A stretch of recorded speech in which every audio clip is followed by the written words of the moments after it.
Hello, my name is Jeff, and this is my new to me 2000 Porsche Boxster, which I bought on an impulse. I wasn't really in the market, wasn't really looking for one, but I'm a very cheap individual. When I saw the price of this car as it went up for sale, I knew I had to at least take a look. And well, obviously, I bought it, and I bought it for the price of a new set of BBS LM wheels. In fact, these cars on average can be had for less than $10,000.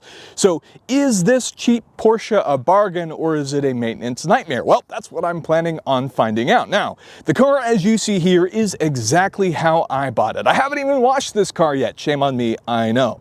It's been modified under previous ownership, and there's a lot of modifications that I plan on reversing or at least upgrading or improving upon because I don't like the way they look on this car. But I figured I would share it with you to be as honest as possible with what I got here for the money. And this car in particular even has just 64,000 original miles. Now, what piqued my interest about these cars, because I don't actually know a whole lot about them, is a buddy of mine purchased an early 2.5 car.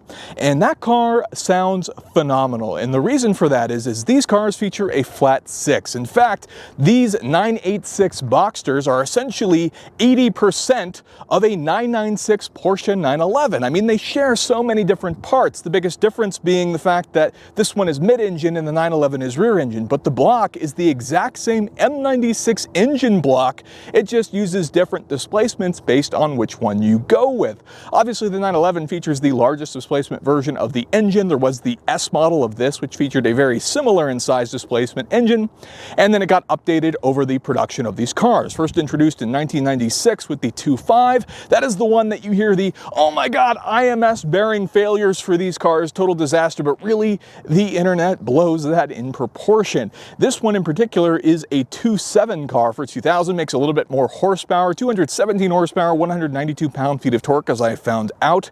And this is when Porsche also switched to the single bearing IMS. So not quite as failure prone. In fact, a lot of the issues that exist with these cars, now that these cars are 20 or 25 years old like this one in some cases, most of those issues have already been taken care of for any cars that are still on the road and driving. In fact, my buddy's car, which he purchased, already had the IMS bearing done on his car. So that is very important. It's also a very small amount of cars that were affected by it. There are some cars which have never had it replaced that are up to 200,000 miles. These cars are also known for being very reliable as long as you take care of everything, which is what I plan on doing with this car, replacing absolutely everything, as this car was sitting for a bit. So I need to go through everything and try and update it, but it seems to me to, at least on the surface, be a pretty nice example. And the fact that you can buy a car like this that drives the way it does for less than $10,000 sounds like a pretty good deal to me. And I'll share that experience with you, and I'll give you a little bit highlight of what we've got and take a look at this car in this video, and we'll take some more deep dives later as I learn and get familiar with this car.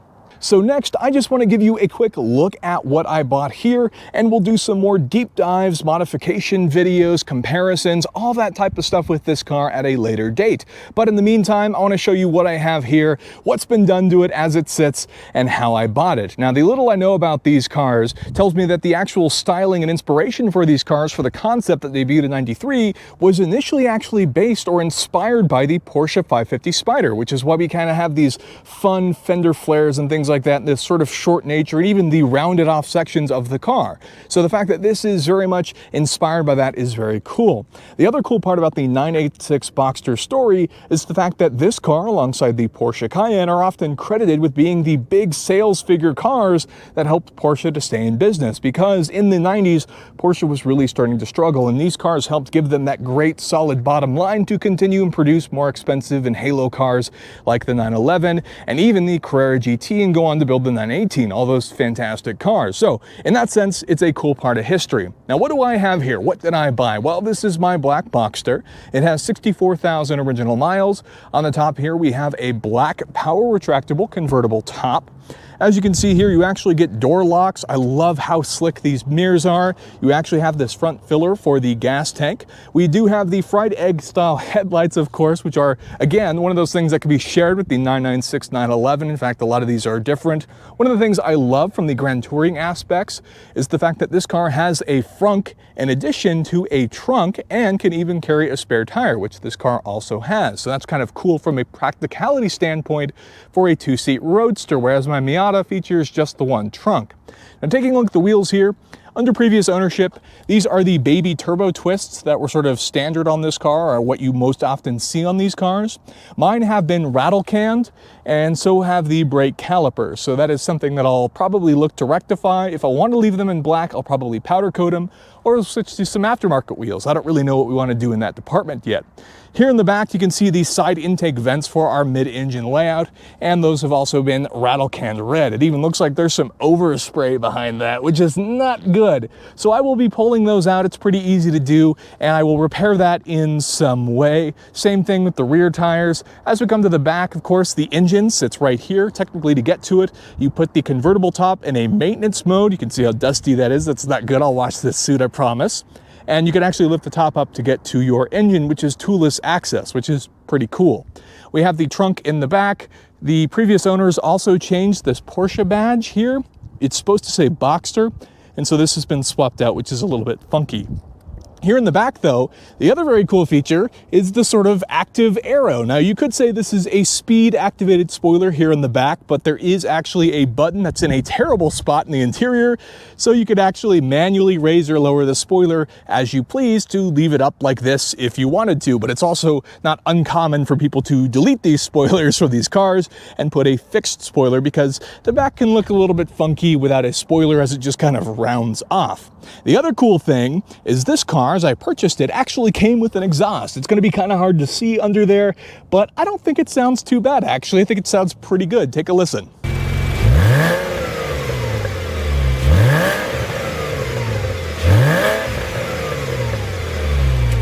So there you have it. That car came with an exhaust. I was told it's a Borla. I don't know if Borla makes an exhaust. The only thing that is true with these cars is the fact that the exhaust systems are insanely expensive for Porsches. Even this Boxster, even though it doesn't have much room to travel from the mid-engine to the back, you're looking at $2,000 to $3,000 for an exhaust for one of these cars, which is absolutely crazy. The car came with some curb rash on this particular wheel, but that can always be repaired. And if we take a look at the interior, here's one of the craziest parts about these cars. On the inside, I have a black leather interior, but look at the conditions of the seat. I mean, this is a 25-year-old car at this point, and yet everything is in great condition. Obviously, there's a little bit of wear. The leather is showing some signs of age, but the bolstering and the actual softness of the seats is all fantastic for these cars. I've seen cars with 200,000 miles on them where the seats still look to be in good condition. Now, let's go ahead and hop in and take a look at everything else in this car. So, you actually have a left-hand ignition in this car, which is pretty cool. I love the styling of the gauges in this car as well. I think it looks very cool for the era. Sort of gives you all the Porsche vibes. Left-hand Le Mans style ignition for the car, which is cool. Something that you could share with the other 911s and whatnot. Car roars to life here. AC system. This one has an aftermarket radio. We also have this steering wheel cover that I'm really not a fan of. This will be getting cut off, and this car has the 4-spoke, even though the 3-spoke is often the desirable one for these cars. Over here, here's another funny detail. The AC, even though this is a US car, came in German. So it says Manuel over here in German, and that was the way they came on every single car. It's just kind of one of those weird quirks, I guess, that came for the cars. You have all your AC vents, your hazards. This button's been pushed in, but I will be bringing that back out. Our convertible top controls, storage pockets. There's options to actually upgrade to a doubled-in radio here, and then people move this AC system down to these storage pockets. We'll have to look into that. Aftermarket speakers, and then I even got some change in this car, which is pretty cool, so that technically makes the purchase of the car that much cheaper. Over here we have this lockbox, which is definitely broken. Ooh, more change. That's nice. So the car was even cheaper than I thought, I guess, in that regard. Then you have a little storage shelf back here that you can use while driving, which is nice. Obviously, you can't use that while the top is down, but if you leave the top up, that's not bad. And this one is a plastic window car. The later cars, once you got to the facelift, could actually get a glass back window that could also be heated.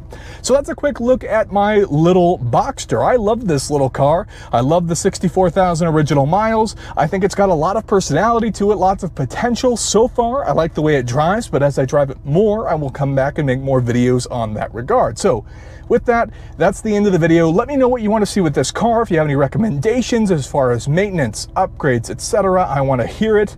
And of course, let me know. We definitely need some new wheels and tires. The tires are ancient on this car. So let me know what you think I should do down below. And of course, thank you so much for watching. If you enjoyed the video, can leave me a thumbs up. I'd really appreciate it. And consider getting subscribed for more content like this in the future. With that, thank you so much for watching, and I'll see you in the next one.